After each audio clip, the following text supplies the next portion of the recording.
안녕하세요. 저는 무한건축의 최기용 소장입니다. 당산 효성 1차 아파트 리모델링 사업 설계 설명을 시작하도록 하겠습니다. 지금 보고 계신 화면은 리모델링 후의 조감도입니다.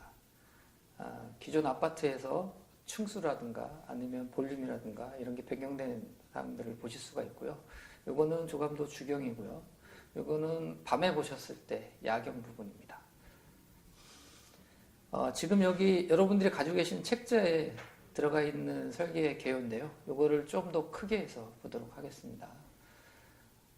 주요 내용을 좀 설명드리면 리모델링 전에 연면적은 19,913평 정도 됩니다. 근데 리모델링 후에는 이게 한 32,886평 정도로 늘어나는데요.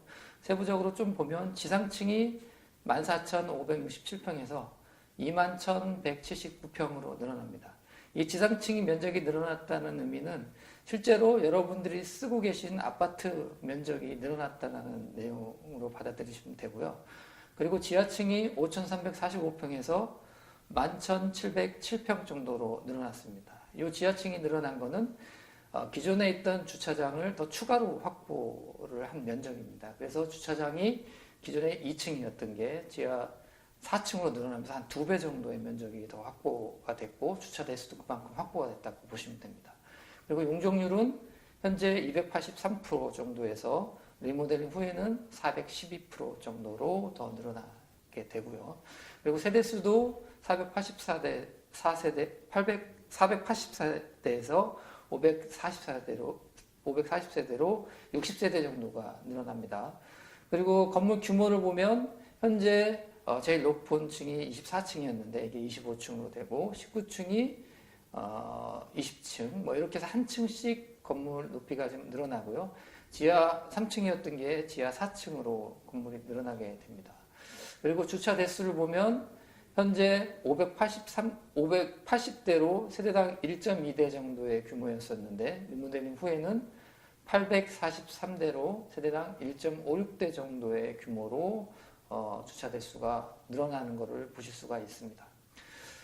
그리고 분양 면적을 설명하기 전에 지금 현재 여러분들이 이제 아파트의 면적이 어떻게 구성이 되는지 잠깐 설명을 드리고 시작하도록 하겠습니다.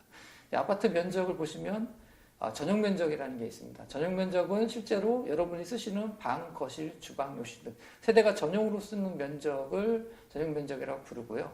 그리고 주거 공용은 그 전용으로 쓰시는 면적, 그러니까 여러분의 세대로 올라가기 위해 지상층에 있는 계단, 엘리베이터 등 홀의 이런 면적들을 지상에 있는 면적을 주거 공용 면적이라고 합니다.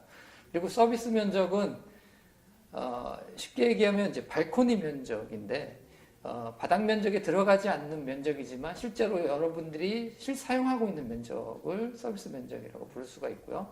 기타 공용 면적은 관리사무소, 노인정, 뭐 기계실, 전기실, 뭐 주민들이 이제 필요한 이런 기타 시설들에 대한 면적이 될 수가 있습니다. 그리고 주차장은 말 그대로 이제 여러분이 사용하는 주차장 면적인데 현행 공급 면적이라고 하면 이 전용 면적에다가 이 주거 공용 면적을 합한 면적입니다. 근데 저희가 리모델링을 하게 되면 이런 기준들을 현행 기준에 맞춰서 사실 면적 개념이 바뀌거든요. 그러다 보니까 이 현행 공급 면적이 1번하고 2번만 되어 있는데 효성 아파트 같은 경우에는 호칭 면적이 좀 다릅니다. 이 호칭 면적, 그러니까 그 당시에 준공 당시에 공급되면서 불렸던 면적은 1번하고 2번 면적에다가 관리사무소, 노인정, 뭐 지하에 있는 대피소 면적 등이 포함된 면적이거든요. 그래서 지금 현재 쓰고 있는 공급 면적하고 여러분이 알고 계신 호칭 면적이 차이가 나는 겁니다.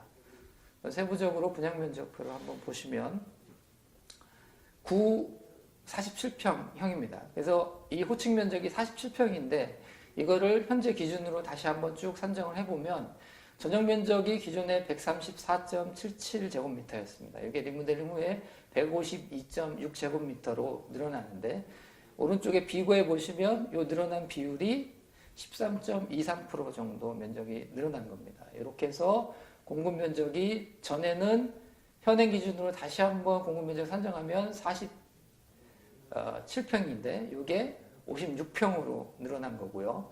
그리고 여기에 관리사무소 등 기타 공용 면적, 그 다음에 주차장 늘어난 면적까지 다 합하면 계약 면적이 65평에서 89평으로 늘어납니다. 이 계약 면적은 나중에 여러분들이 공사비를 추정하실 때, 우리 단지가 어떤 시공사가 들어올지 모르겠지만 그 시공사에서 공사비를 한 600만 원에 제한을 했다라고 하면 실질적으로 여러분들이 리모델링 후에 사용하시는 면적은 이 전체 계약 면적을 다 쓰시는 거거든요. 여러분이 전용 면적만 쓰신 게 아니라 관리사무소든 아니 단지 전체에 있는 면적에다가 주차장 면적까지 다 포함한 면적을 다 사용하시는 거기 때문에 실제로 여러분이 들어가는 비용은 이 계약 면적에다가 공사비 600만 원 정도를 곱하면 실제 부담하는 총 금액이 나오는 겁니다. 그래서 89평에다가 한 600만 원 정도의 면적을 금액을 곱하면 나오는 금액에다가 밑에 보면 분양하는 세대가 있습니다. 이게 분양하는 세대의 분양 수익을 빼서 그 남는 차익만큼을 여러분이 분담하는 개념이라고 보시면 됩니다. 그리고 32평형 면적을 좀 설명을 드리면 전용 면적이 84.9에서 104.25, 104.24, 104.23 A, B, C형으로 이렇게 각각 늘어나고요. 이게 공급 면적으로 보면 현행 29평에서 38평, 38평으로 늘어납니다. 그리고 이게 계약 면적이 41평에서 61평대로 늘어나고 옆에 있는 비교해 보시면 각 평형별로 늘어난 비율이 22% 정도 됩니다. 그리고 24평 같은 경우에는 전용 면적이 59.85에서 80.15로 늘어나고 80.0으로 늘어납니다. A, B 타입이. 이게 33% 정도 면적이 늘어나는 거고 공급 면적으로 보면 21평이 30평대로 늘어나는 게 되는 걸 보실 수 있고 계약 면적이 29평에서 47평으로 늘어납니다. 그리고 마지막에 맨 밑에 분양분이 있는데요. 분양분에서 이제 보셔야 되는 거는 이 공급 면적입니다. 이제 분양분 공급 면적을 총 합계를 보시면 약 2,105평 정도를 여러분이 이제 이 사업을 하시면서 분양을 하실 수가 있는 거거든요. 그래서 만약에 이 2,100평을 만약에 이제 이걸 한 5천만 원 정도의 평당 5천만 원짜리 정도로 분양을 하게 되시면 2천 곱하기 5천만 원 해서 나오는 이 분양 수익을 각 세대가 이제 나눠서 분담금을 줄이는 형태의 사업이라고 보시면 되고 이 표를 그렇게 이해해 주시면 될 것 같습니다. 예, 지금 보시는 게 이제 리모델링 후의 배치도입니다. 리모델링 사업의 이제 특징이 뭐냐면 기존 아파트의 배치가 변경이 되진 않습니다. 기존 아파트가 가지고 있는 골조에다가 앞뒤로 증축한다든가 아니면 수직으로 위로 증축하는 시스템이기 때문에 배치도에서 보시면 배치가 변경된 건 없고요. 일단 예전보다는 건물이 이제 좀 약간 볼륨이 커진 거를 느끼실 수가 있습니다. 백일동 같은 경우에는 측면 쪽으로 이제 볼륨이 커지고 또 백일동 그 주출입구 쪽으로 이제 한 개의 세대, 분양하는 세대가 붙었기 때문에 백일동 자체가 이제 볼륨이 좀 커진 거를 보실 수가 있고요. 백일동은 전면 중축은 거의 없습니다. 대부분 다 측면이나 그다음 후면 쪽에 코어가 붙으면서 약간 중축되는 부분이 있고요. 백이동 같은 경우에는 이제 전면으로 약 3m 정도, 후면으로 한 1.5m 정도 코어가 형성이 되면서 늘어난 것을 보실 수가 있습니다. 그래서 보시고 계신 이 화면에서 안에 이렇게 빨간 선으로 되어 있는 것들이 있습니다. 그거는 기존의 아파트 외벽선이라고 보시고 그 외벽선에서부터 늘어난 부분들이 이제 그림으로 표시되어 있으니까 그걸 보시면 좀 이해를 하시는 데 도움이 되실 거고요. 특히 백이동 같은 경우에는 전면으로 이제 한 3m 정도, 3m 이상 늘어나는데 이게 거실 부분이 좀 늘어난 부분입니다. 이제 거실을 늘어나면서 내가 거실을 늘리면서 이 앞에 보면은 103동하고 이제 거리가 좀 약간 가까워지는 것을 느낄 수가 있는데요. 결국은 내가 사용하는 면적, 그러니까 주거 환경을 개선하기 위해서 앞으로 늘어나서 동하고 앞동하고의 거리가 좀 가까워졌다라는 겁니다. 근데 이런 부분들은 서로 리모델링 하면서 조합원님들끼리 서로 이해를 하시고 동의를 하셔서 이 사업이 진행되는 부분들입니다. 그래서 이게 리모델링을 이제 면적을 좀 늘리다 보면 이런 동간거리가 약간 가까워지는 문제점들이 이제 당연히 발생하는 부분들이고 그런 부분들은 조합원들끼리의 합의에 의해서 동의에 의해서 이 사업은 진행된다 보실 수가 있습니다. 백삼동 같은 경우는 앞쪽에 5호 쪽 앞쪽 4호, 5호 쪽 앞에 이제 일반 분양 한 개 세대가 이제 앞으로 좀 붙었고요. 그리고 백사동 같은 경우는 이제 6개 라인이 이제 있는데 측면으로 늘릴 수 있는 부분들은 측면으로 늘리고 그다음에 전면으로 늘릴 수 있는 부분들은 전면으로 좀 늘려서 이제 세대의 중축 방향을 잡았습니다. 그리고 5동 같은 경우도 전면으로 약간 105동 같은 경우도 중축이 됐고 그리고 105동 이제 남쪽으로 해서 한 개 라인을 더 중축을 해서 일반 분양 세대를 찾았습니다. 그리고 106동 같은 경우도 전면부를 약간 늘리면서 면적을 확보를 했고요. 결국 이 사업은 이제 조합원들이 대부분 다 비용을 내시지만 이렇게 일반 분양 세대를 더 추가로 확보해서 일반 분양을 하면서 나오는 수익을 가지고 분담금을 줄이는 사업이기 때문에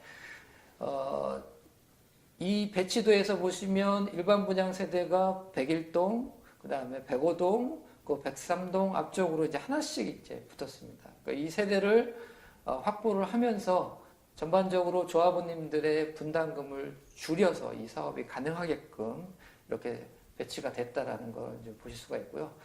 이제 구체적으로 그 각 세대가 어떻게 구성이 되는지 설명을 좀 드리도록 하겠습니다. 이게 24평형, 그러니까 공급 면적으로 21평형이 30평으로 늘어나는 평면이 되시겠는데요. 이게 기존에 여기에 보시면 현재 가지고 계신 그 리모델링 전의 평면을 보시면 후면 쪽에 계단하고 엘리베이터가 있고 엘리베이터에서 내려서 현관에 들어오시면 앞쪽에 남쪽으로 거실하고 그 다음에 작은 침실 2가 있는데 기존의 거실 폭이 짧습니다. 이제 3.3m 정도밖에 되지 않기 때문에 지금 살고 계실 때 거실이 이제 적다는 그런 느낌이 있으실 거고, 그리고 바로 옆에 있는 침실 2가 폭이 2.1m이기 때문에 사실 침실로서 기능을 하기에는 좀 작은 침실입니다. 그래서 아마 사용하실 때 거실하고 침실을 좀 터서, 여기에 침실 2하고 거실 벽이 이제 가변형으로 되어 있거든요. 터서 같이 쓰시는 분들도 계실 겁니다. 그래서 여기에 지금 현재 가지고 계신 평면의 문제점은 침실 2가 실질적으로 기능하기가 좀 어려운 작은 평면인 거고요. 그리고 후면 쪽에는 주방하고 이제 자녀방이 하나 더 있는데, 이 침실 3 같은 경우는 그래도 이제 3.6m 폭이기 때문에 어느 정도 침실로서의 기능은 할 수가 있습니다. 근데 지금 주방하고 이 식당으로 표현되어 있는 이 폭이 2.7이기 때문에 싱크대 놓고 식탁을 놓기에는 실질적으로 좀 작은 폭입니다. 그래서 리모델링을 통해서 이런 문제점들을 좀 평면적으로 개선을 해야 되는 문제가 있었습니다. 그래서 저희가 면적을 59에서 80 정도로 늘리고 공급 면적을 30평대로 가면서 그 30평대에 맞는 거실폭이 좀 필요했습니다. 그래서 저희가 보면 기존에 있던 외곽선에서 앞쪽으로 거실하고 식당을 배치하는 형태로 해서 실제로 와이드폭, 큰 폭의 거실을 만드는 컨셉으로 해서 이 설계를 진행을 했습니다. 그리고 계단은 현재 있던 그 위치에서 엘리베이터를 후면 쪽으로 좀 내리고, 이 엘리베이터는 지하 4층까지 다 연결되는 엘리베이터가 되겠습니다. 그래서 엘리베이터에서 내리시면 지금 사용한 것 같은 현관을 들어와서 현관을 통해서 이제 전면적으로 주방, 식당을 약간 통과하는 동선이 있고요. 그리고 거실하고 식당이 있는 그런 형태의 공용존을 이제 만들었습니다. 그리고 거실에서 이제 안방으로 들어가게 만들어졌고요. 안방에선 지금 기존에는 이제 안방 여기가 이제 화장실이 한 개밖에 없었는데, 이제 리모델링 후에는 화장실을 2개로 만들면서 부부 전용 욕실을 만들었습니다. 그래서 드레스룸을 거쳐서 이제 부부 전용 욕실로 들어가게 만들었고요. 공용 욕실 쪽 가는 쪽에 주방하고 연결되어 있는 다용도실을 설치를 했습니다. 그래서 세탁기가 들어갈 수 있는 공간, 그리고 또 일부 공간은 선반을 만들어서 팬트리 공간으로 사용할 수 있게 만들었고요. 그 후면 쪽에 자녀방을 2개를 뒀습니다. 침실 3과 침실 2를 뒀는데요. 침실 3 같은 경우는 지금 현재 주방으로 쓰시는 그 폭을 이제 방으로 이제 바꿔서 사용하는 거고요.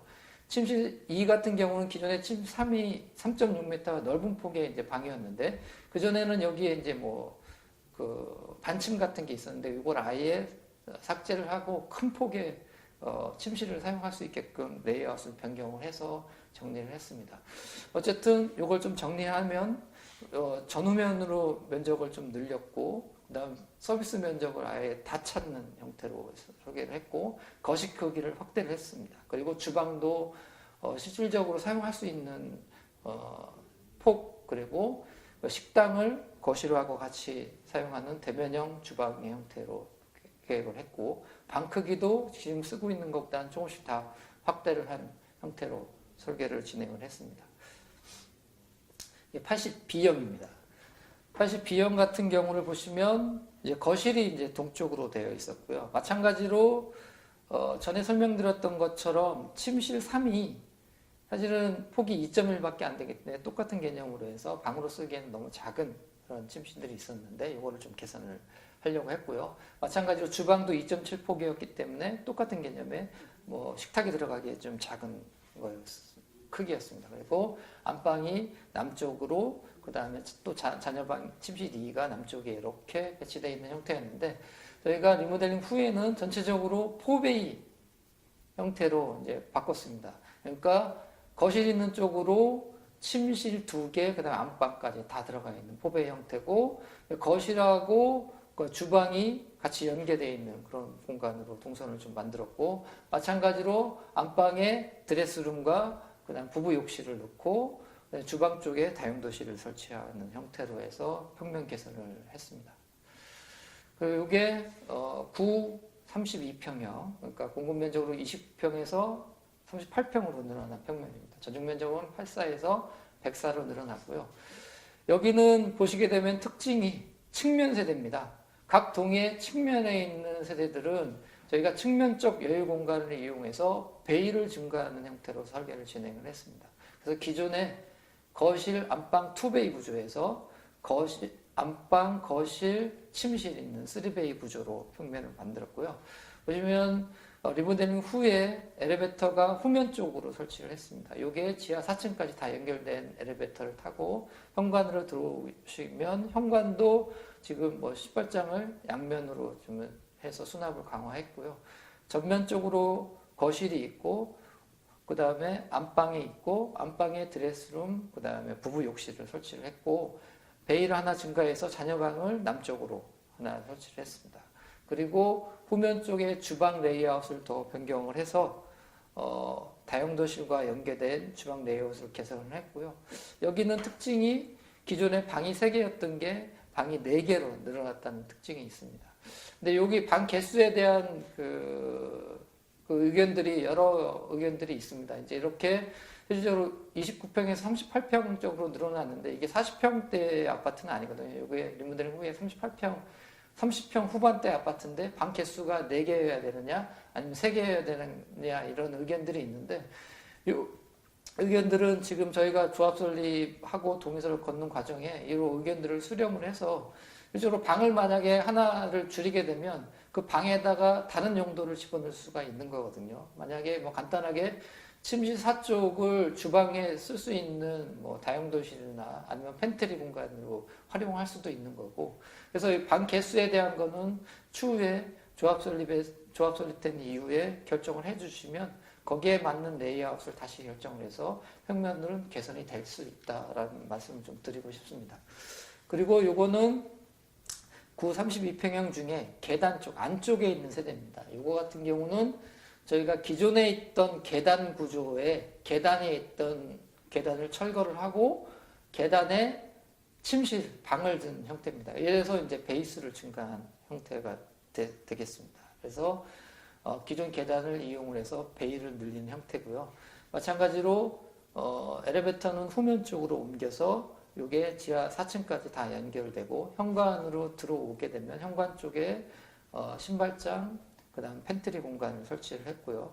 거실에서 안방으로 들어오게 되고 안방에서 드레스룸, 그 다음 부부 욕실이 있고 후면 쪽으로 넘어가서 주방이 이제 형성되어 있는 모습을 보겠습니다. 여기서 후면 쪽 방들 크기를 보시면 3m, 3m, 3.3입니다. 근데 저희가 이제 3.3 공간에다가 주방을 둔 이유는 실제로 이게 주방에 요즘은 싱크대 폭이라든가 아니면 각종 수납들이 많이 들어갑니다. 그래서 주방을 조금 더 골조가 좀 큰, 그러니까 구조의 폭이 좀 넓은 쪽에 주방을 설치를 하는 형태로 해서 설계를 진행을 했습니다. 여기도 마찬가지로 기존의 방이 3개에서 4개로 늘어나는 형태로 해서 평면 설계를 진행을 했습니다.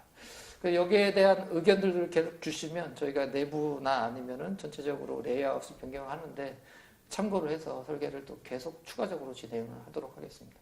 요거는 구 32평형 중에 104동에 해당하는 세대가 되겠습니다. 여기 같은 경우는 아까 설명드렸듯이 이제 베일을 늘릴 수 있는 데들은 기본적으로 다 베일을 늘리는 형태로 저희가 평면을 설계를 했고요. 여기 같은 경우는 이제 중앙에 이제 세대가 2세대가 있기 때문에 여기는 베일을 늘리는 형태를 중앙에 있는 계단 부위를 늘리는 형태로 했습니다. 그래서 이런 평면들은 저희가 이제 뭐 3베이는 아니지만 2.5베이라고 흔히들 얘기를 하거든요. 그래서 계단 쪽 폭을 저희가 늘려가지고 전면 폭을 좀 확대를 하는 거. 여기의 특징은 기본적으로 방 개수는 뭐 4개로 늘어났고요. 여기는 광폭 거실을 만들었습니다. 실제로 지금 쓰고 계신 거실이 폭이 4.8인데 이 거실 폭은 6.2m입니다. 6.2m의 거실 폭은 실제로 50평대에 해당하는 거실폭 정도 됩니다. 그래서 이 광폭 거실을 확보하는 컨셉이고요. 마찬가지로 엘리베이터를 후면 쪽에다 붙여서 지하 4층까지 다 연결을 시켰고요. 현관에서 들어오시게 되면 복도를 통해서 이제 거실로 들어오실 수가 있습니다. 거실과 주방이 같이 연결되어 있는 대면형 주방으로 만들었고, 주방이 이제 안쪽에 들어오면서 거실하고 바로 연계가 됩니다. 그리고 주방 레이아웃을 변경을 했고 거기에 주방에 필요한 수납들을 이제 같이 벽에 붙였고 다용도실을 설치를 했습니다. 그리고 여기 특징이 마찬가지로 이제 이게 2.5배이기 때문에 거실 옆에 안방에 드레스룸, 욕실은 같이 이렇게 구성이 됐고요. 그리고 후면 쪽에 이제 가족실이 하나 일단 설치가 있습니다. 이 가족실의 개념은 다용도로 이제 사용을 하실 수가 있는데 이 가족실을 막아서 이제 침실이 필요하신 분은 침실로 사용하실 수 있는 거고요. 전면에 거실은 거실 나름대로의 기능이 있을 거고 후면 쪽에 가족실은 뭐 여기다 컴퓨터 방을 둔다든가 아니면 자녀들이 이제 나와서 쉴 수 있는 또 따로의 응접실 개념의 어떤 작은 거실을 또 후면 쪽으로 설치할 수 있는 거거든요. 그런 의미에서 이제 가족실을 추가로 설치했고 이게 이제 다용도로 사용될 수 있는 구조로 저희가 설계를 진행을 했습니다. 그리고 48평입니다. 현재 47평에서 56평으로 늘어난 형태인데 전용 면적이 134에서 152로 늘어났습니다. 여기는 이제 전면적으로 이제 저희가 중축을 했고요. 전면적으로 중축을 하면서 기본적으로 거실 폭도 늘렸고, 그 다음에 전면에 있는 방도 이제 좀 앞으로 끌어내가지고 같이 이제 늘렸습니다. 그러면 여기 같은 경우는 기존에 있던 엘리베이터 자리에 엘리베이터를 설치를 했습니다. 그리고 이 엘리베이터도 저희가 부분적으로 지하를 이제 굴착을 해서, 그 지하 4개층 다 연결하는 그런 형태로 해서 설계를 진행을 해서 엘리베이터가 지하 4층까지 연결이 되고요. 현관에서 들어오시면 바로 이제 거실을 보실 수가 있습니다. 거실에 기존과 같이 그냥 3베이로 구성이 되어 있지만 일단 거실 폭을 기존보다 5.1에서 6.45로 거실 폭을 좀 확장을 한 걸 보실 수가 있고요. 그 안방 같은 경우는 기존에 이제 드레스룸을 더 확장하는 형태, 그리고 욕실 레이아웃을 좀 변경을 해서 완전 건식 스타일의 어떤 그 욕실을 좀 만들어서 이제 평면 개선을 좀 했습니다. 그리고 반대편에 침실 이쪽에 공용 화장실을 설치를 했고 공용 화장실에 들어가기 위한 전실을 또 추가 만드는 형태로 해서 그 화장실을 개선을 했습니다. 그리고 후면에 있는 그 주방 식당을 좀 보시면 기존의 주방 자리가 사실은 그 기존의 화장실에 가려가지고 약간 공간이 좀 분리되어 있는 그런 개념이었는데 이번에 리모델링 하면서 그 화장실 위치를 변경을 하고 거실하고 주방이 이제 일체화되어 있는 그런 큰 공간으로 연결되게 저희가 레이아웃을 변경을 했습니다. 그래서 후면 쪽 주방 레이아웃을 변경을 하고 식당 자리를 만들고 보시면 이제 팬트리들이 이제 많이 추가가 된 것을 보실 수가 있고 이전에 없던 이제 다용도실을 저희가 설치를 했습니다. 그리고 침실 4쪽은 이제 발코니를 유지를 해서 뭐 발코니로서의 어떤 기능을 하게 만들었고 73 같은 경우는 측면에 알파룸으로 쓸 수 있는 측면에 또 공간을 더 붙여가지고 평면을 개선하는 방향으로 좀 했고요. 그리고 이 평형 같은 경우는 일단 평형 자체가 크기 때문에 추후에 저희가 이제 이런 큰 평형들 같은 경우는 리모델링 하면서 실제로 이제 그 좀 연세 있으신 분들은 두 분만 사시는 경우가 많거든요. 그래서 이런 타입 같은 경우는 세대 구분형 평면들을 제안을 합니다. 근데 여기에 이제 소개는 안 됐지만 여기도 별도의 현관, 별도의 화장실, 별도의 주방을 갖춘 세대 구분형 평면을 충분히 설계를 해서 그 세대 구분형을 뭐 임대를 주어서 그 임대 수익을 가지고서 뭐 공사비를 하셔도 되고 아니면 그거 가지고 생활비를 쓰셔도 되고 하는 형태로 평면을 제안을 드리거든요. 앞으로 요 세대 구분형 평면은 이제 추진이 사무실에 좀 비치해 놓고 관심 있으신 분들은 추진이 사무실에 방문하셔서 실제로 요 평형이 어떻게 세대 구분되는지 한번 설명을 들으실 수 있는 기회를 갖도록 하겠습니다. 그리고 이거는 지하 주차장 계획인데요. 전체적으로 지하 4개 층을 만들었고 세대당 1.56대의 주차를 확보를 했습니다. 그리고 저희가 지하 주차장을 다 설계를 했고요. 그리고 각 세대의 엘리베이터들 지하로 다 연결하는 시스템이고요. 리모델링 후에는 이제 부대 시설들을 이제 또 추가로 설치를 합니다. 그래서 피트니스 시설, 그다음에 1인 독서실이라든가 저희는 스카이 카페를 설치를 했습니다. 그래서 스카이 카페, 그다음에 실내 골프장, 시니어 센터, 어린이집 등 이런 커뮤니티 시설이 설치가 되고, 또 주차장 추가로 확보한 거에 뭐 전기차 충전 시스템이라든가 뭐 범죄 예방 설계를 적용하고 택배 보관함을 별도로 설치할 수 있게 주차장 계획을 할 거고요.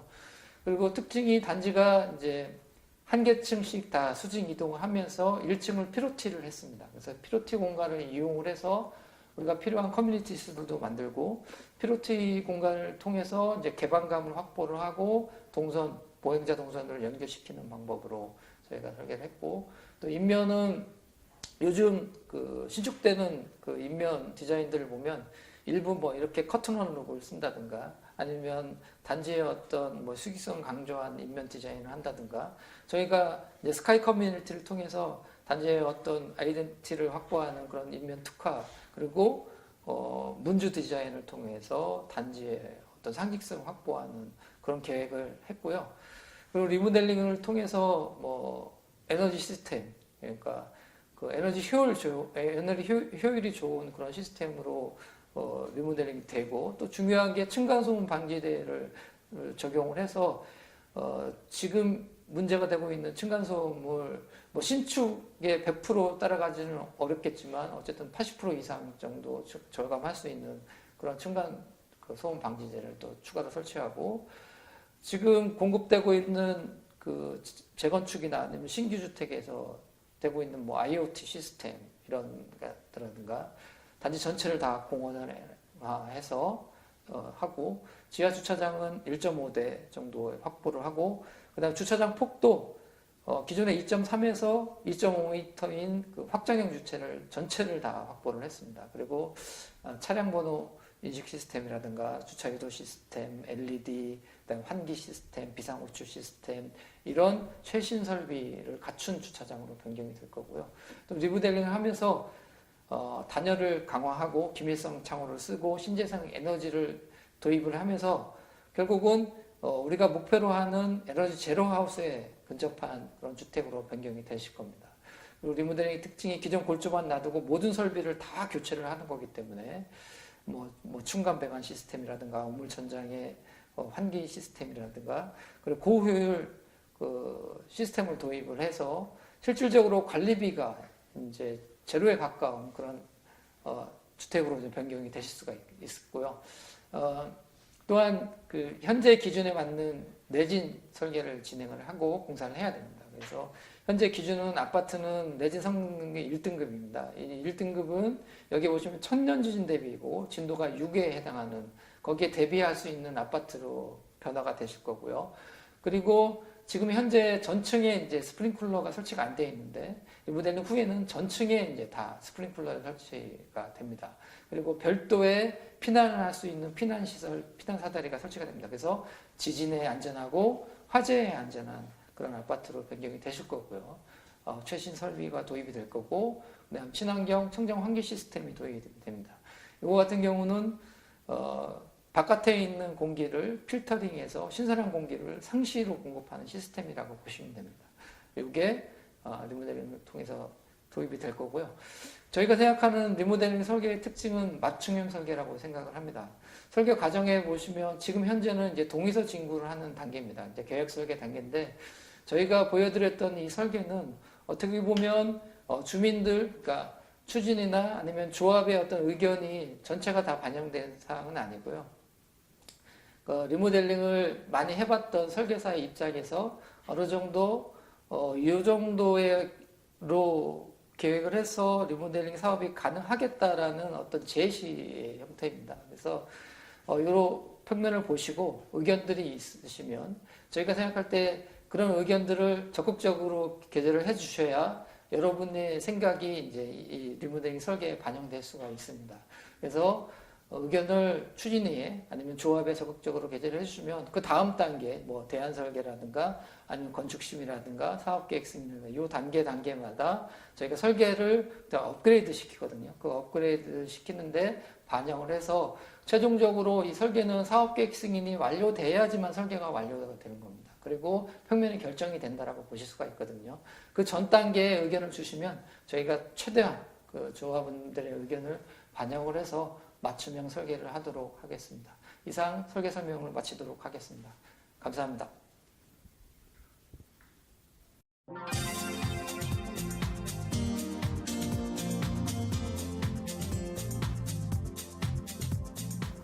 안녕하십니까. 나라감정의 이동진 평가사입니다. 지금부터 당산동 효성 1차 아파트 리모델링 사업의 추정 분담금이 어떻게 되는지 주민 여러분께 설명을 드리도록 하겠습니다. 그 순서는 제일 먼저 리모델링 건축 계획안에 대해서 간략하게 말씀을 드리고요. 그 다음에 이제 현재 여러분들이 가지고 계시는 재산 가치가 얼마가 되는지 종전자산 가액에 대해서 말씀을 드리고, 그 다음에 공사비하고 사업비는 어느 정도 산출을 했는지 공사비하고 사업비 산출 내역을 말씀드리고, 그 다음에 이제 조합원 분양가는 얼마 정도로 분양을 하게끔 해줄 것인지, 그 다음에 일반 분양가는 어느 정도 책정을 했는지를 말씀을 드리고요. 그 다음에 마지막으로 사업성 분석하고 조합원들의 추정 분담금이 얼마가 되는지를 말씀드리도록 그렇게 하겠습니다. 제일 먼저 리모델링 계획 및 건축 계획안입니다. 여러분들 아시다시피 리모델링을 하게 되면 전유 면적의 기존 30%에서 40%까지 증축이 가능하기 때문에 리모델링 사업은 많은 장점을 가지고 있습니다. 그런데 여기 대지 면적을 보시게 되면 대지 면적은 전혀 변화가 없고요. 기부 찬압이 없기 때문에 대지 면적은 변화가 없고, 그 다음에 규모에 있어서는 수평 증축이기 때문에 한 개층씩 위로 올라갑니다. 따라서 최고 층수가 24층에서 25층이 가는 거고요. 지하는 3층에서 지하 4층이 되겠습니다.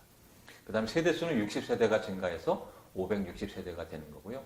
그러다 보니까 건폐율에서 한 10%가 늘어나고 용적률에서는 129%가 늘어나서 전체가 약 한 412%가 됩니다. 그러다 보니까 수익성이 좀 좋아진다라고 하는 그런 장점이 있습니다. 따라서 연면적도 늘어나고요. 그 다음에 주차 대수도 580대에서 858대로 278대가 증가하기 때문에 가구당 1.21대에서 1.59대가 되는 그런 단지가 되겠습니다. 건축계획에서 구체적으로 내용을 평형을 알아보게 되면 왼쪽 편에는 이제 기존 조합원들의 평형이 나와 있고요. 그 다음에 오른쪽 평형은 조합원들이 늘어나는 앞으로 갈 아파트에 대한 것도 나와 있고, 그 다음 노란색으로 되어 있는 것이 바로 일반 분양 세대를 나타내고 있습니다. 왼쪽에 있는 걸 먼저 조합원들 재산을 보게 되면 59형이라고 하는 것이 있는데 59형이 24평형을 얘기하는 것이고요. 그 다음에 84형이 32평형, 그 다음에 134형이 48평형을 얘기하는 겁니다. 각각 24평형은 198세대, 32평형은 176세대, 48평형은 106세대라서 전체가 480세대로 구성이 되어 있습니다. 그런데 60세대가 늘어나면서 조합원들한테 24평형 조합원들한테는 일단 30평형대로 공급을 하는 거로 일단 계획을 잡았어요. 근데 여기에서 지금 계획 잡은 내용은 사실은 리모델링 조합이 되고 난 뒤에 나중에 주민들의 설명회라든가 설문조사 같은 걸 통해서 그때 가서 구체적으로 결정될 것이고요. 여기서는 추정에 대한 것만 말씀을 드리는 겁니다. 그래서 24평형은 30평형, 32평형은 38평형, 그 다음에 48평형은 56평형으로 이렇게 가는 걸로 계획을 잡았습니다. 그 다음에 이때 일반 분양은 60세대가 포함이 되는데 84형, 그 다음에 84B형, 110평, 그래서 요거는 31평, 31평, 40평 이렇게 해서 일반 분양을 60세대를 하는 걸로 해서 전체를 540세대를 짓는 거로 계획을 잡았습니다.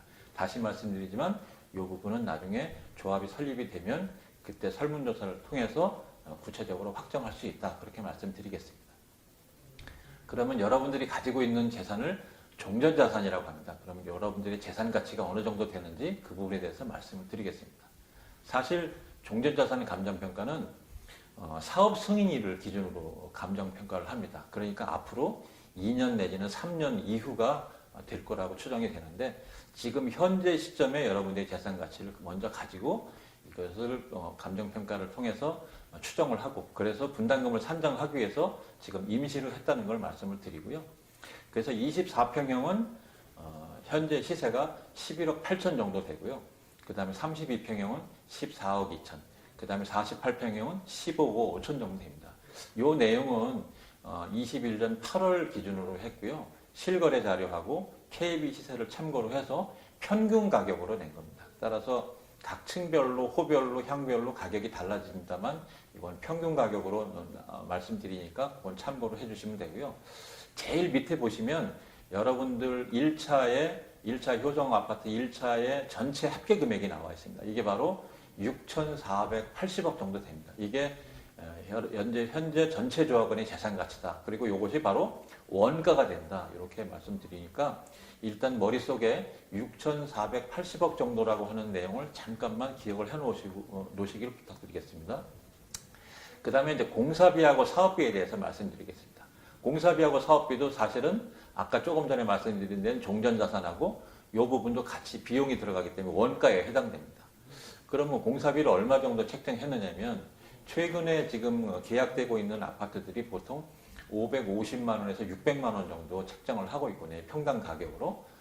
평당이라고 하는 용어는 결국 3.3제곱미터를 말씀드리는 겁니다. 그래서 600만 원 정도를 좀 보수적으로 좀 봤어요. 그래서 저게 전체 연면적이 맨 아래쪽 하단에 나와 있습니다. 연면적이 10만 8천 제곱미터 정도입니다. 그래서 평당 600만 원을 10만 8천 제곱미터를 평으로 환산해서 곱하게 되면 전체 공사비가 1,970억 정도 됩니다. 그 다음에 이제 공사비뿐만 들어가는 것이 아니라 각종 이제 사업비가 들어가겠죠.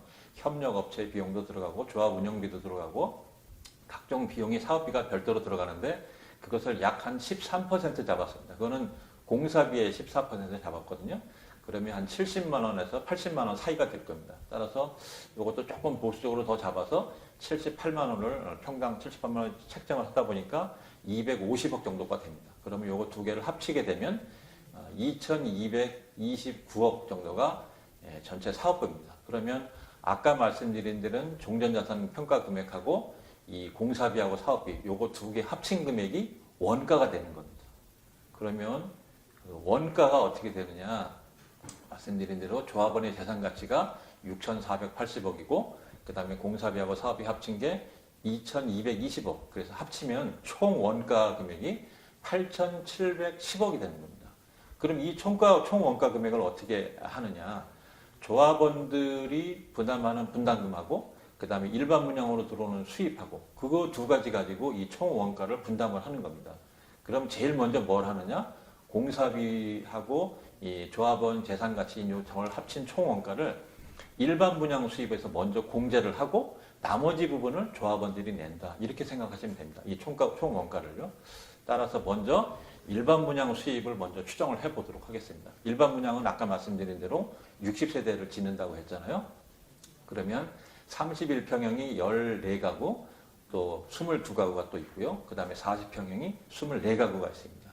이때 분양가를 제일 오른쪽에 보시면 평당 분양가를 조금 보수적으로 봤어요. 일단 분양 원가, 조합원들 원가보다 조금 낮은 수준으로 일반 분양가를 봤거든요. 왜냐하면 분양가 상한제 때문에 원가보다 조금 낮게끔 책정하는 것이 일단 안정적으로 갈 수 있지 않겠느냐. 그래서 조금 안정적으로 봤고요. 그러다 보니까 84A가 189억 정도 분양 수입이 들어오고요. 84B가 280억. 그 다음에 40평형이 380억 정도 분양 수입이 들어옵니다. 그러면 이 세 가지를 다 합치게 되면 60세대를 일반 분양했을 적에 850억이라고 하는 일반 분양 수입이 들어온다는 거죠. 그럼 우리가 아까 처음에 봤던 전체 총 원가에서 850억을 빼고 나머지를 조합원들이 분담한다. 이렇게 보시면 됩니다.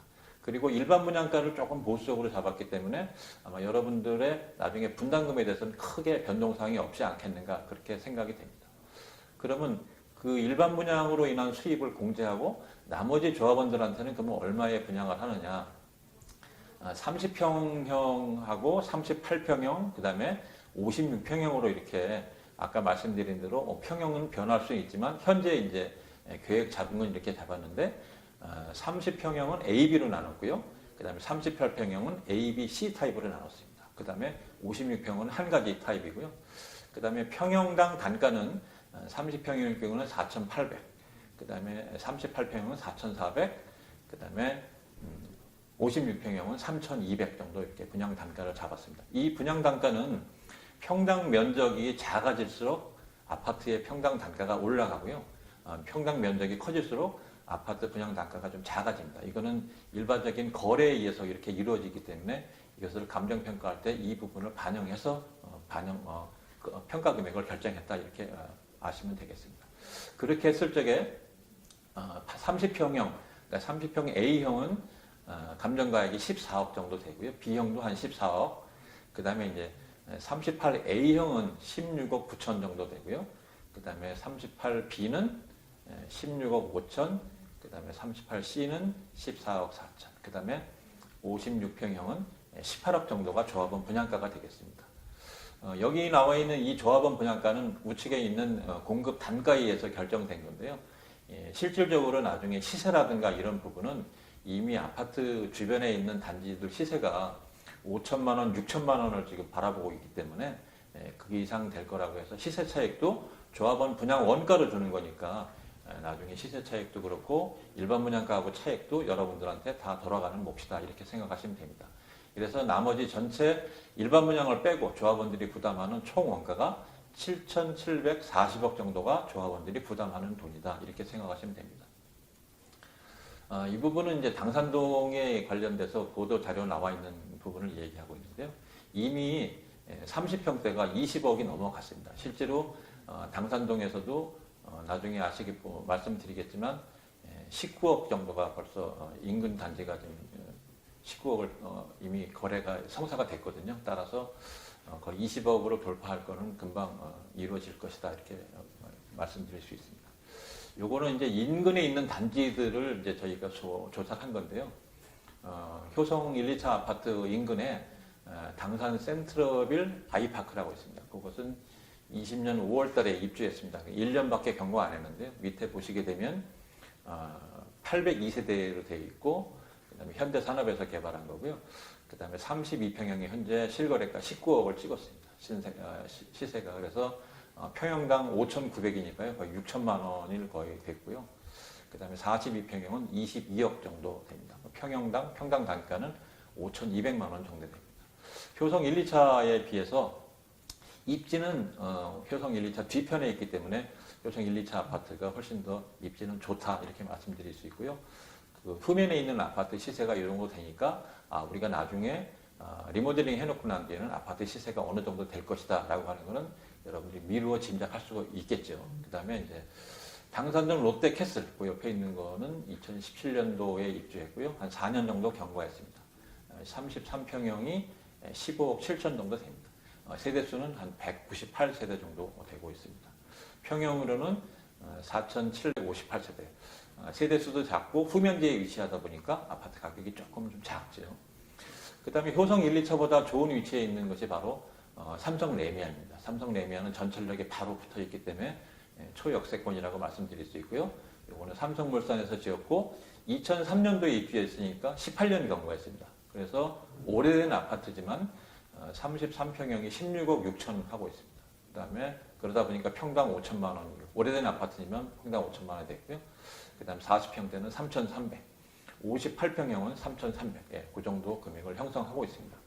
따라서 효성 1, 2차 아파트의 리모델링 후에 아파트의 시세는 주변에 주로 새 아파트보다는 헌 아파트들이 많이 있기 때문에 새 아파트를 먼저 짓는다면 아마 그 시세 차익으로 인한 수익성은 굉장히 높을 거라고 기대가 되고 있습니다. 요거는 당산동 1, 2차 아파트 입지를 분석해 본 건데요. 당산동이 현재는 공업지역에서 주거지역으로 이제 탈바꿈해 가는 그런 동네라고 볼 수 있습니다. 따라서 주변에 현재 일자리도 사실 많이 있고요. 또 2호선하고 9호선, 그 다음에 5호선이 이렇게 같이 트리플 역세권을 이루고 있기 때문에 광화문으로 가는 일자리, 여의도로 가는 일자리, 그 다음에 강남으로 가는 일자리 접근성이 굉장히 좋습니다. 따라서 일자리 접근성하고 교통망이 좋기 때문에 굉장히 유망한 단지고 실제로 아파트 가격이라든가 이런 호가면에서도 점차 상승하고 있는 단지다 이렇게 말씀드릴 수 있고요. 그 다음에 초중고교가 단지 인근에 모두 소재하고 있기 때문에 교육 환경이 모두 좋고요.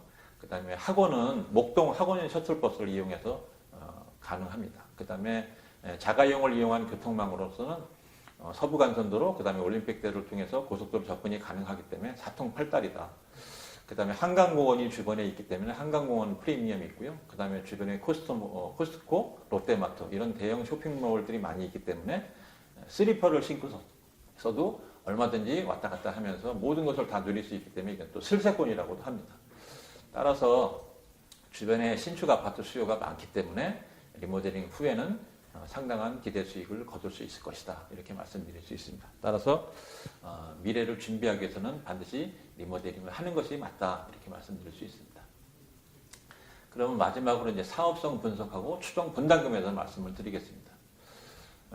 공동주택을 짓는데 조합원 분양가하고 일반 분양가, 그 다음에 그거와 합친 것이 아까 말씀드린 대로 8,590억 정도 됩니다. 그 다음에 건축공사비하고 사업비, 이걸 합친 것이 2,220억 정도 되거든요. 그럼 위에 있는 소개 8,590억에서 2,220억을 빼면 순수익이 6,360억이 됩니다. 6,360억을 아까 우리가 종전자산 조금 기억해 놓으라고 말씀드렸잖아요. 그 종전자산이 6,480억이거든요. 이 순수익 6,460억을 밑에 있는 종전자산가액 6,480억으로 나누게 되면 이것이 바로 퍼센트로 했을 적에 98.12%가 된다. 그것이 바로 비례율입니다. 따라서 비례율이 처음에는 저희가 550만 원으로 공사비를 계산했을 적에는 100%가 넘었는데 이것도 조금 보수적으로 가자. 주민들한테 이 정도 금액도 나올 수 있다라고 하는 거 보여드리자 해가지고 600만 원으로 상향시키다 보니까 비례율이 98.12% 됐다. 이렇게 말씀드릴 수 있습니다. 그러면 최종 이제 예상 분담금에 대해서 말씀을 드리겠습니다. 24평형이 30평형으로 갈 적에는 그래서 분담금이 570만 원짜리 공사비일 적에는 한 2억 6천 정도 되는데요. 600만 원으로 잡았을 적에는 2억 8,500만 원이 분담금이 되겠고요. 그 다음에 630만 원으로 간다 그러면 3억이 좀 넘어가는 돈이 분담금이 되겠습니다. 그 다음에 32평형이 38평형으로 갈 적에는 A형, B형, C형 타입이 이제 좀 다르게 있는데요. 이것은 A형일 경우는 3억이 되고요. 그 다음에 B형일 경우는 2억 8천, C형일 경우는 2억 6천인데 요건 타입별로 베이스도 다르고 그 다음에 뭐 통풍이라든가 방 배치라든가 조망이라든가 이런 것에 따라서 조금 달라질 수 있기 때문에 분담금을 조금 차별화했습니다. 근데 아까 말씀드린 대로 요 타입이라든가 평형은 조합 설립이 되고 난 뒤에 그때 가서 설문조사에서 별도로 결정해서 진행하시면 되니까 크게 염려 안 하셔도 될 것 같습니다. 그 다음에 48평형이 56평 가는 거는 2억 9,200이 분담금이 되겠습니다. 지금까지 리모델링 사업 효성 1차 아파트의 추정 분담금에 대해서 말씀드렸습니다. 마치겠습니다.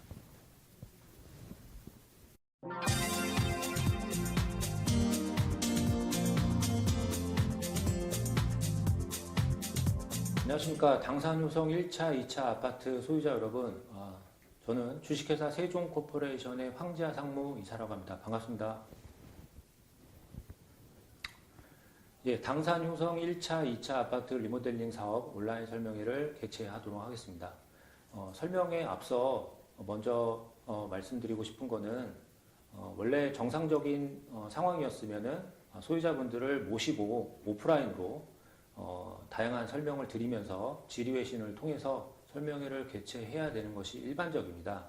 그러나 현재 코로나19 상황으로 인해서 현재 집합이 금지되어 있고 각종 행사에 제한이 있습니다. 그래서 온라인 설명회를 개최하게 된 점 소유자 여러분께서 많이 양해를 해 주시길 부탁드리겠습니다. 예, 바로 소개를 설명을 해 드리도록 하겠습니다. 오늘 저희 회사 쪽에서 준비한 거는 저희 회사에 대한 간단한 회사 소개와 그 다음에 리모델링 사업에 대한 기획, 그 다음에 동의서 제출 방법에 대해서 설명을 해 드리겠습니다. 일단 저희 회사 소개입니다. 저희 회사는 주식회사 세종코퍼레이션이고요. 지금 현재 본사는 서울시 영등포구 물레동에 소재하고 있습니다. 설립 연도는 2003년 도시계획업체로서 시작을 했고 2007년도에 정비사업 등록을 해서 현재 재개발과 재건축, 리모델링 사업을 추진을 하고 있습니다.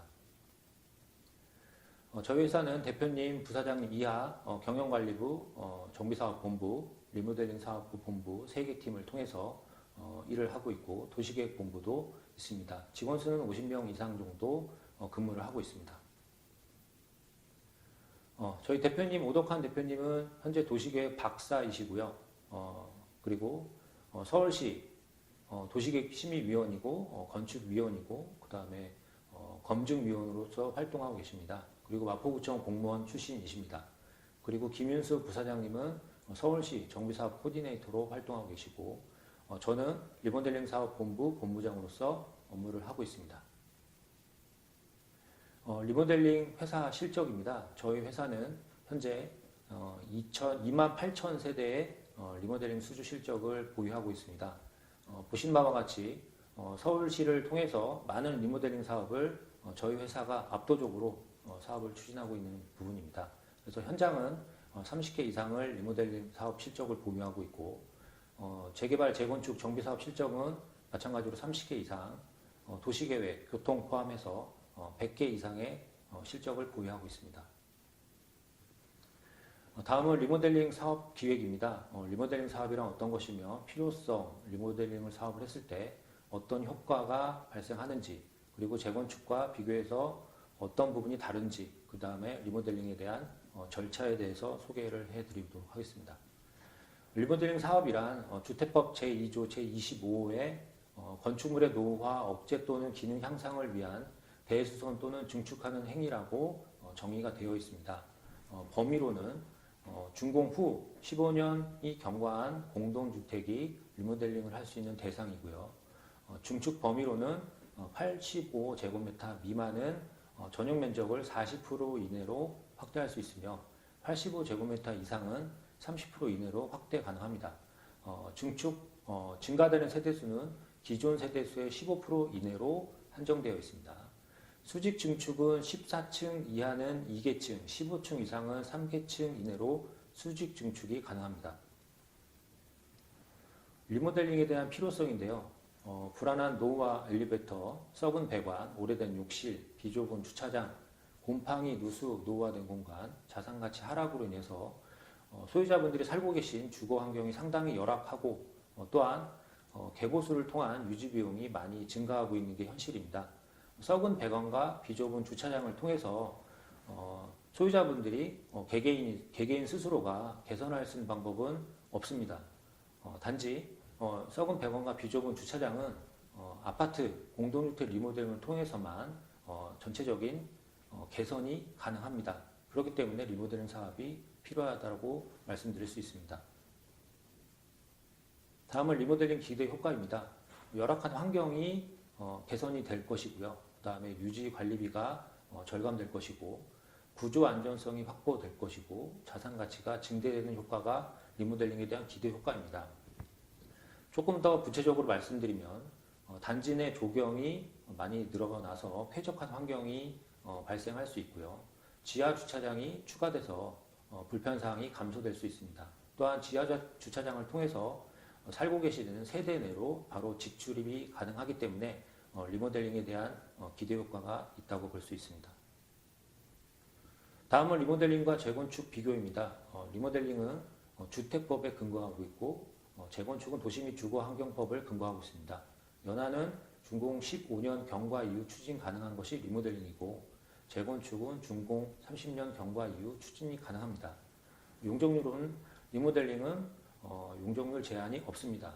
재건축은 법적 상한 용적률이 최대 300% 이하이고 임대주택을 기부 체납한다는 조건으로 용적률이 최대 300%가 가능합니다. 현재 우리 당산 효성 1차 아파트에 대한 용적률은 기존에 283%였지만은 리모델링 후로는 412%로 저희가 예상이 되고요. 당산 효성 2차 아파트는 기존 용적률이 269%이지만 리모델링 후는 368%로 저희가 지금 동의선택자에 보내드렸습니다.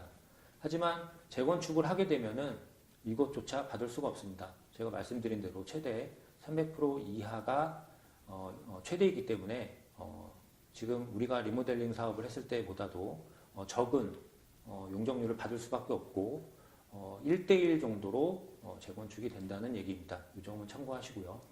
리모델링 사업은 소유기간이 상당히 짧고 재건축에 비해서 기간이 짧다는 얘기입니다.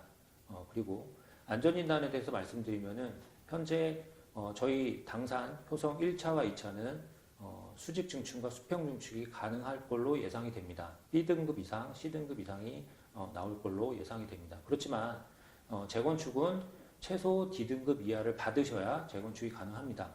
현재 저희가 추진하고 있는 단지뿐만 아니라 인근 매스컴을 통해서도 많은 기사화된 부분이 있습니다. 재건축은 2018년도 3월 달에 정부에서 투기를 억제하는 차원으로 해서 강화를 시켰습니다. 그래서 이 얘기는 무슨 얘기냐면 30년이 넘는다고 해서 바로 안전진단이 재건축을 할 수 있게 해준다는 얘기가 아닙니다. 30년이 넘는다 그래서 안전진단을 시청했다가 다들 지금 안전진단 통과를 못해서 재건축으로 사업되는 현장들이 많다는 얘기입니다. 실무적으로 봤을 때 40년 이상이 경과되어야만 재건축을 할 수 있는 D등급 이하가 나오는 게 현재 상황이고 현실입니다. 그렇기 때문에 저희가 리모델링 사업을 추진해야 되는 이유가 될 것입니다. 또한 리모델링은 초과이익 환수나 분양권, 입주권에 대한 전매 제한이 없습니다. 하지만 재건축은 초과이익 환수가 있고 입주권에 대한 전매 제한이 있습니다. 규제가 아주 강화돼서 점점 더 강화될 걸로 보입니다. 여기서 좀 더 말씀드리고 싶은 거는 현재 리모델링과 관련돼서 저번 달에 관련 법령에 대한 법이 발의가 됐습니다. 민주당에서 공동주택에 대한 리모델링 및 지원에 대한 특별법을 발의를 해서 별도 법안이 마련돼서 준비될 예정입니다. 이게 생겼다는 거는 앞으로 저희가 예상하건대 재건축처럼 규제가 늘어날 걸로 보여집니다. 그렇기 때문에 지금 리모델링 사업을 빨리 추진해야 되는 이유가 될 것 같습니다. 다음은 사업 절차입니다. 저희가 8월 24일 날 등기로 발송해 드렸는데 1차, 2차 동의서 진구가 완료되면 67% 전체 소유자 3분의 2 이상을 저희가 동의서를 받게 되면 창립총회를 개최할 예정이고요. 창립총회에서 해당 안건이 통과되면 조합 설립을 구청에 신청을 해서 조합 설립 인가를 받을 예정입니다. 그 후에는 시공자를 입찰을 통해서 선정을 할 예정이고 1차 안전진단을 통해서 건축심의, 그 다음에 권리변동계획을 수립해서 리모델링 허가 및 사업계획 승인을 받을 예정입니다. 사업계획 승인을 받게 되면 조합원 여러분들이 내셔야 될 분담금을 확정하는 총회를 개최해서 그 이후에 이주 및 착공, 그 다음에 시공사가 준공을 통해서 입주라는 절차를 진행할 것이고요. 조합은 입주 후에 소멸되게 됩니다. 여기서 소요 기간에 대해서는 약 총 6년이 예상될 걸로 보입니다. 착공 전까지는 3년, 공사 기간 3년입니다. 하지만 이 일정은 저희가 일반적으로 소요되는 기간을 말씀드린 것이고 동의서가 진구되는 단계가 언제일지, 그 다음에 시공자 선정되는 시점이 언제일지, 심의, 계획 승인 이런 인허가의 과정에서 변경사항이 발생할 수 있습니다. 이거에 따라서 사업기간은 변동될 수 있다는 점 말씀드리겠습니다. 다음은 동의서 제출 안내를 해드리도록 하겠습니다. 당산효성 1차 아파트에 대한 조합 설립 동의서 양식입니다. 앞면에 보시면 네모 박스 친 거를 주요 사항인데요. 네모 박스 친 부분에 인적사항을 반드시 기재해 주시고 그 다음에 소유하고 계신 동호수를 기입을 해 주시고 조합 규약에 대한 동의 및 자필 연명에 대해서 성함을 쓰시고 성명을 쓰시고 서명을 반드시 해 주셔야 합니다. 또한 동의자에 대한 성함과 그 다음에 서명, 지장날인, 그리고 지장날인은 손토장입니다. 지장날인 반드시 해주시고 소유자에 대한 신분증을 첨부해서 보내주시면 됩니다. 대표자 선임 동의서는 소유를 2인 이상 공동으로 소유하고 있는 경우에만 작성이 됩니다.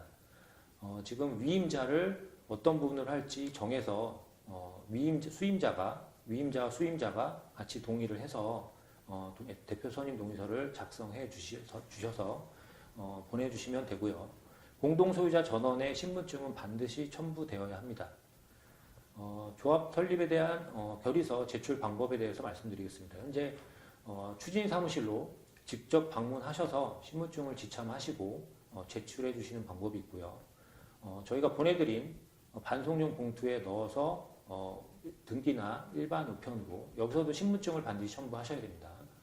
이런 우편 발송으로 보내주시는 방법이 있고 추진위에서 지정한 담당자 또는 홍보 요원을 통해서 제출해 주시는 방법이 있겠습니다. 다음은 효성 2차 아파트 조합 설립 동의서 양식입니다. 앞에서 보셨지만 다시 한번 말씀드리겠습니다. 앞면에 인적사항을 빠짐없이 기입해 주시고 소유하고 계신 동호수를 기입해 주시고요. 마찬가지로 조합규약 및 동의 및 자필 연명에 대한 동의도 성함 쓰시고 서명을 반드시 해주셔야 합니다.